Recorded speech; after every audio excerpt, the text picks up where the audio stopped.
क्या आपने कभी सोचा है कि एक छोटी सी ग्रंथि प्रोस्टेट आपकी पूरी जिंदगी बदल सकती है?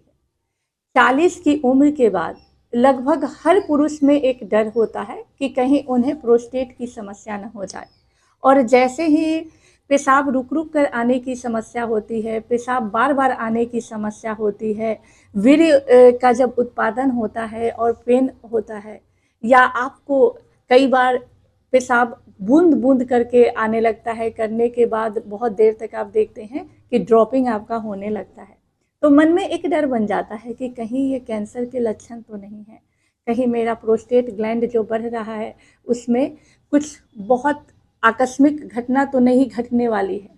तो घबराइए नहीं, ये एक ऐसी प्रॉब्लम है जो अगर 50 प्लस के लोग हैं तो उससे 50% लोग ग्रसित हैं, है ना। और अगर आप देखेंगे, जाएंगे 75 के ऊपर, रिसर्च के अनुसार कि 75 प्लस अगर एज हो गई है तो उसमें लगभग 90% लोगों को प्रोस्टेट है। तो सबसे पहले इस बात से नहीं घबराना कि प्रोस्टेट ग्लैंड अगर बढ़ रहा है, आपको प्रॉब्लम हो रही है उसमें, तो कैंसर ही हो या बहुत बड़ी प्रॉब्लम ही हो। तो अब बात करेंगे कि इसे हम नेचुरल तरीके से कैसे क्योर करें, क्योंकि इसका नेचुरल तरीके से इलाज संभव है, पर उसे आपको रेगुलर रूटीन में शामिल करना पड़ेगा। अपने दिनचर्या में कुछ चेंजेस करने पड़ेंगे, कुछ एक्सरसाइज करने पड़ेंगे। और अगर बहुत अधिक मात्रा में आपका ब्लड आ रहा है या बहुत ज़्यादा पेन हो रहा है, असहनीय दर्द हो रहा है, तो कई बार आप डॉक्टर के से कंसल्ट भी करेंगे, है ना। तो आज बात करेंगे केवल हम नेचुरल तरीके से ठीक करने का। उसमें पहले कुछ एक्सरसाइज की बात करते हैं। बहुत इजी तरीके से कुछ अभ्यास करेंगे जो कि आपके प्रोस्टेट ग्लैंड को हील करेगा। सबसे पहले तो मैं बता दूं आपको कि जैसे मैं अभी बैठी हुई थी ऐसे करके, अगर ऐसे भी बैठने की प्रैक्टिस करते हैं तो इससे भी आपके प्रोस्टेट ग्लैंड जो हैं वो प्रभावित होते हैं, रक्त का संचार बेहतर होता है। तो ऐसे भी बैठ सकते हैं। पर आज कुछ खास आसना की बात करते हैं, बाद में हम इस आसन की बात करेंगे। पिछले वीडियो में भी किया था, तो इसलिए इस आसन को आज हम स्किप कर देते हैं, वैसे इम्पॉर्टेंट है आपके हेल्थ के लिए। तो सबसे पहले वज्रासन की बात करेंगे। वज्रासन में बैठने के लिए अपने पंजे को बाहर की ओर करते हुए ऐसे करके बैठ जाएंगे। वो नहीं घबराएंगे जिनका वेट ज़्यादा है या जिनके घुटने में दर्द है और आप सोचेंगे कि मेरे से नहीं होगा, वीडियो स्किप कर देता हूँ, अब ये अभ्यास मेरे बस की बात नहीं है। आप कर सकते हैं। हर अभ्यास का सॉल्यूशन मैं बताऊंगी कि आपको कैसे करना है। ज़िंदगी में सबसे पहली बात ये है सर कि आपको घबराना नहीं है। हर प्रॉब्लम का सॉल्यूशन है और आप दुनिया के सबसे बेहतर डॉक्टर हैं। जिनको घुटने में प्रॉब्लम नहीं है वो तो आराम से पंजे को बाहर करके एड़ियों पर अपने शरीर का भार दे करके ऐसे बैठे थोड़ा देर, 5 मिनट 10 मिनट। शुरुआत आप 1-2 मिनट से कर सकते हैं, क्योंकि जब आप शुरुआत में बैठेंगे तो एड़ियों में पेन होगा। चाहे आप पतले हों, हेल्दी हों, एड़ियों में थोड़ा सा दर्द जो है वो जायज़ है। क्यों? क्योंकि आपको आदत नहीं है उस चीज़ की ना, तो दर्द होगा, अनकंफर्टेबल लगेगा। तो ऐसे बैठ करके नॉर्मल सांस प्रश्वास के साथ करना है। और आप देखेंगे कि ऐसे बैठने से आपके पूरे पेल्विक रीजन में ब्लड का फ्लो होता है। पेल्विक रीजन केवल मूत्राशय तक ही सीमित नहीं है। पेल्विक रीजन यहाँ नाभि के नीचे से लेकर के और आपके पीछे पूरा टेलबोन तक फैला हुआ है। ये यहाँ से लेकर के ऐसे झूले के आकार का, और वहाँ पर आपका जो मूत्राशय है जिसमें प्रोस्टेट ग्लैंड स्थित है। तो इस पूरे रीजन में जब आप ऐसे बैठते हैं तो रक्त का संचार बहुत अच्छा होता है और आपके डाइजेस्टिव ऑर्गन स्ट्रांग होते हैं, भोजन पचने की क्रिया तेज होती है, अर्थात पेट की जो अग्नि है वो तेज होती है। तो इससे क्या होता है कि जब भोजन अच्छे से पचता है, कब्ज की समस्या नहीं होती है, गैस की समस्या नहीं होते, तो आपके प्रोस्टेट ग्लैंड पर एक्स्ट्रा दबाव नहीं पड़ता है। जब एक्स्ट्रा दबाव नहीं पड़ता है तो ग्लैंड जो है वो धीरे धीरे सेफ मोड में आता है, उसकी सूजन कम होती है। आप देखते होंगे कि आप अगर डॉक्टर से ट्रीटमेंट लिए हों या कुछ, तो एक सलाह दी जाती है जिन्हें प्रोस्टेट की प्रॉब्लम है उन्हें, कि कब्ज को होने मत दीजिए, फाइबर वाली चीज़ें खाइए। क्यों? क्योंकि जब अगर आपको कब्ज और गैस होगा तो एक्स्ट्रा दबाव उस ऑर्गन पर पड़ेगा, उससे हमें रोकना है। और जब आप ऐसे बैठते हैं तो रक्त का प्रवाह इधर की ओर होता है, ठीक है, तो ऐसे बैठना है। अब बात कर लेते हैं उन सर की जो ऐसे नहीं बैठ पाएंगे, जिनका वेट ज़्यादा है या जिनके घुटने में एक्स्ट्रा पेन है। तो आपको क्या करना है, यहाँ पर सॉफ्ट सा कुशन या पिल्लो लगा लेना है और तब बैठना है। तो आपको क्या लगेगा कि घुटने पर जोर जो है ना, दबाव और खिंचाव वो कम होगा, ठीक है, लेकिन पेल्विक एरिया पर दबाव और खिंचाव होगा, जो कि वही हमें जरूरी है। घुटने पर तो जोर देना नहीं है, पेल्विक एरिया पर जोर देना है। एक वो हो गया। और दूसरा हो गया कि आप अगर पिल्लो नहीं रख पा रहे हैं तो आप ना हथेलियों को यहाँ टिका लीजिए और पैर को थोड़ा सा ज़्यादा खोल लीजिए, हल्का सा ज़्यादा ऐसे खोल लीजिए और ऐसे बैठने का प्रयास कीजिए। इससे क्या होगा कि आपके घुटने पर जोर कम पड़ेगा, एड़ियों पर जोर कम पड़ेगा, लेकिन पेल्विक रीजन में रक्त का संचार चलते रहेगा। तो ऐसे भी आप बैठ सकते हैं थोड़ा देर ऐसे कर करके, या तो पिल्लो कुशन ले ले या ऐसे बैठे, इससे आपको बहुत अच्छा लगेगा, दर्द पीड़ा नहीं होंगे घुटने में और पेल्विक रीजन जो है वो हील होगा। अब दूसरा अभ्यास इसी में बैठे बैठे आपको कर लेना है मंडूकासन। मंडूकासन कैसे करें, अंगूठे अंदर, मुट्ठी बंद, और यहाँ पर ना नाभि के पास अपने मुट्ठियों को लगा लीजिए, लंबी गहरी सांस भर लीजिए और छोड़ लीजिए, और आगे की ओर आप जितना झुक सकते हैं उतना ऐसे झुक लीजिए।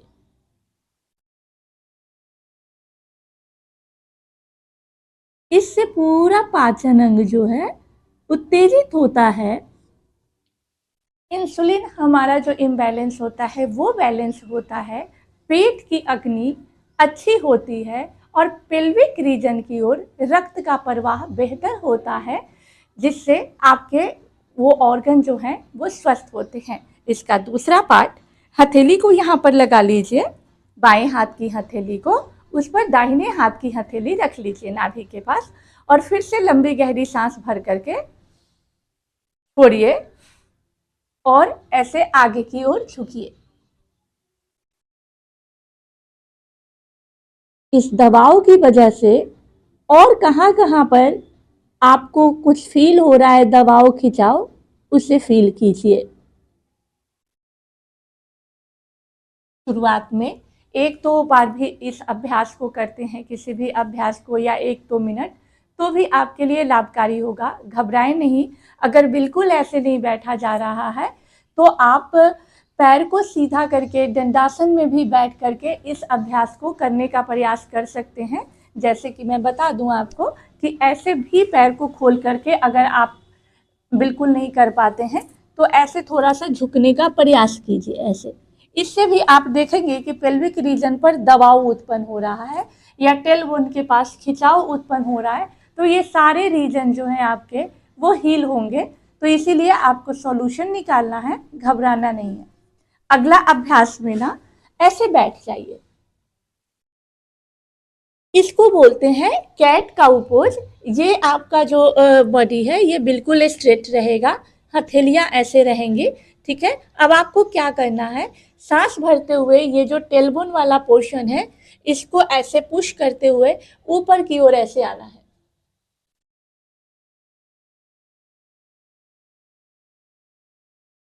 सांस छोड़ते हुए बैक को रोटेट कर लेना है ऐसे, नाभि की ओर देखना है। फिर से सांस भरते हुए इस रीजन को आपको पुश करना है, टेलबोन वाले रीजन को। आप देखेंगे कि ये पूरा जो ऑर्गन है यहाँ नाभि तक, इन सभी में दबाव और खिंचाव उत्पन्न हो रहा है, और यही दबाव और खिंचाव आपके पेल्विक रीजन को हील करता है। इवन अगर दर्द पीड़ा की भी समस्या है कमर वगैरह में तो वो भी आपके ठीक होते हैं। चलिए रिलैक्स हो जाइए और आपको लेट जाना है ऐसे। ऐसे पंजे जो हैं आपके इसको बाहर कर लीजिए और पंजों को बिल्कुल पास कर लीजिए। हमेशा अपनी क्षमता के हिसाब से आपको अभ्यास करना है। हथेलियों को यहाँ अगल बगल में रख लीजिए, लंबी गहरी सांस भरते हुए ऊपर उठिए नाभि तक,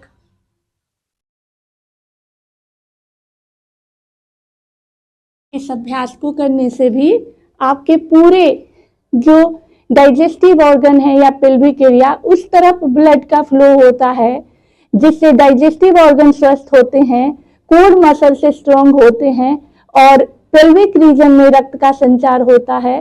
और जब आपके कोर मसल से स्ट्रांग होते हैं, डाइजेस्टिव ऑर्गन स्ट्रांग होते हैं, तो प्रोस्टेट ग्लैंड पर दबाव कम पड़ता है। ऐसे सांस भरते हुए उठिए, फिर नॉर्मल सांस प्रश्वास लेते रहिए, कुछ देर होल्ड कीजिए अपनी क्षमता के हिसाब से और वापस आइए।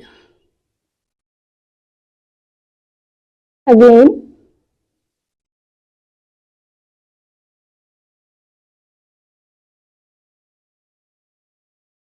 रिलैक्स हो जाइए। अब आराम से थोड़ी को जमीन पर ऐसे टिका करके लेट जाइए। अब थोड़ा सा हम शलभासन करेंगे। ऐसे क्या करेंगे, पहले एक एक पैर को ना ऐसे उठाइए। जैसे ही आप जमीन से अपने शरीर को उठाते हैं ना, आपको बहुत अच्छा फील होता है। जितना उठ सकता है उतना उठाइए सांस भरते हुए, और पैर को जितना उठा सकते हैं उतना उठाइए। पेल्विक रीजन को स्वस्थ करने के लिए, पूरे लोअर बॉडी और एब्डोमेन एरिया के स्वस्थ करने के लिए बहुत अच्छा अभ्यास है। हो सकता है आपके पैर अगर हेल्दी हो या जकड़न हो तो ज्यादा ना उठे, इतना ही उठे तो इतना ही उठाइए। आपको घबराना नहीं है, बिल्कुल इतना नहीं उठ पा रहा फर्स्ट डे, कोई बात नहीं है। हम परफेक्ट होने के लिए यहाँ नहीं आए हैं, हम अपने आप को स्वस्थ करने की कोशिश कर रहे हैं ना। और कोशिश करना ही सबसे बड़ी चीज है। तो अगर इतना भी उठ रहा है शुरुआत में तो इतना ही उठाइए, ठीक है। अब इसी का अगला अभ्यास, हाथ को ऐसे आगे करके सांस भर करके दोनों तरफ से उठ सकते हैं तो उठाइए ऐसे एंड रिलैक्स। एक बार और कर लीजिए ऐसे।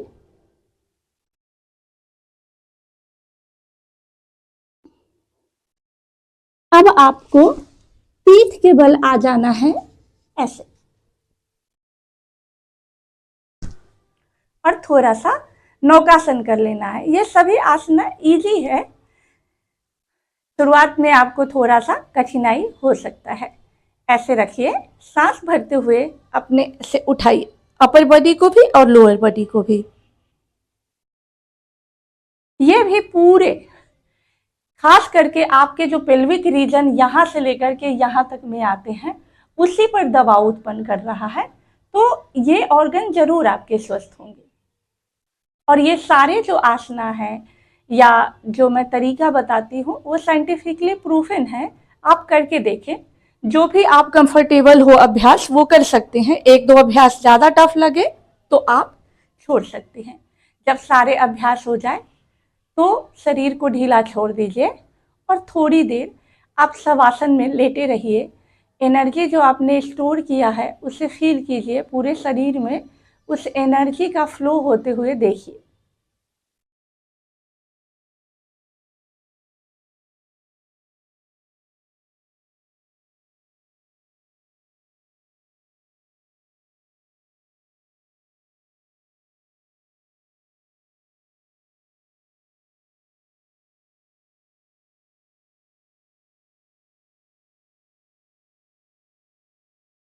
अब अपनी चेतना में वापस आ जाइए और हाथ पैरों को थोड़ा सा ऐसे हिलाना है। कभी भी शवासन करने के बाद ना एकाएक आपको उठ करके नहीं बैठना है। अब साइड होते हुए उठ करके बैठ जाइए और मन की शांति के लिए थोड़ा सा एक दो प्राणायाम आपको जरूर करना है। प्राणायाम में आपको कम से कम कपालभाति, अनुलोम विलोम जरूर करना है। और हो गया तो भ्रामरी भी कर सकते हैं, मन की शांति के लिए उद्गीत कर सकते हैं। लेकिन अगर टाइम कम है ना तो कपालभाति जरूर कीजिए।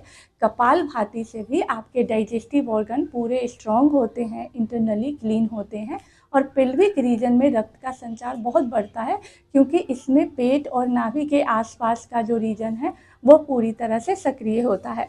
कैसे करेंगे, आराम से कमर, पीठ, गर्दन को आप सीधी करके बैठ जाइए और ऐसे ज्ञान मुद्रा या ध्यान मुद्रा जो भी आप कंफर्टेबल है वो लगा लीजिए। आइज क्लोज कर लीजिए और आपको क्या करना है, पेट में जितनी वायु है उसको नाक के द्वारा बस बाहर फेंकना है।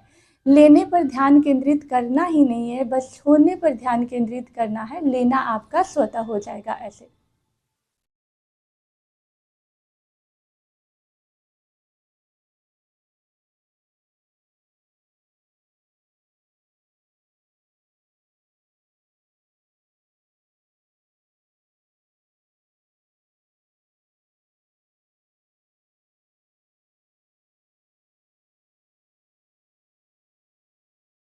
रिलैक्स हो जाइए।